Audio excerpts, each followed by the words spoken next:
এখন আমরা কি করব, যখন এডিট বাটনে আমরা ক্লিক করতেছি, ক্লিক করার পর যে টেক্সটটা আছে এটা যখন আমরা পরিবর্তন করতেছি, তখন নতুন একটা ভেরিয়েবলে এই যে টেক্সটটা আছে এই টেক্সটটা আমরা রাখবো এবং আমরা কি করব, এটা আমরা এই যে লিস্টটা আছে এই লিস্টের ভিতরে আবার কি করব দিয়ে দিব যখন সেভ বাটনে ক্লিক হবে।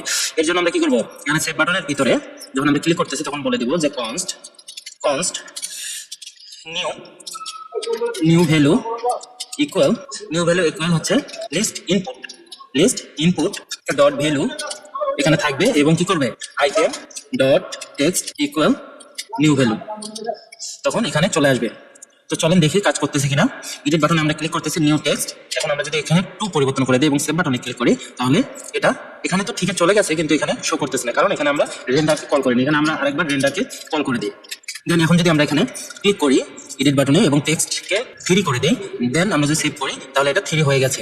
কিন্তু আরেকটা সমস্যা এখানে হবে, যখন এডিট বাটনে ক্লিক করতেছি, ক্লিক করার পর এখানে যদি সব টেক্সট কেটে দিই, দেন আমরা যদি সেভ করি তাহলে দেখেন যে একটা ফাঁকা চলে আসছে। তো আমরা এটা চাচ্ছি না, এর জন্য আমরা এখানে কি করবো, আইটেম ডট টেক্সট ইকুয়াল হচ্ছে নিউ ভ্যালু যখন হচ্ছে তার আগে আমরা বলে দেবো ইফ যদি new value equal triple equal যদি হয় ফাঁকা, তাহলে তুমি এখান থেকে রিটার্ন করে দাও রিটার্ন, তাহলে দেখবেন যে এটা নিচে চলে আসছে না। যখন এডিট বাটনে ক্লিক করবো তখন এটা কেটে দিব, দেন আমরা যদি সেভ করি তাহলে আগের ভ্যালুটাই দেখাবে। এবং এডিট বাটনে ক্লিক করার পর যখন আমরা কোনো কিছু অ্যাড করবো, দেন আমরা সেভ বাটনে ক্লিক করবো, তখন নিউ ভ্যালুটা অ্যাড হয়ে যাবে। তো আমাদের কাজ শেষ।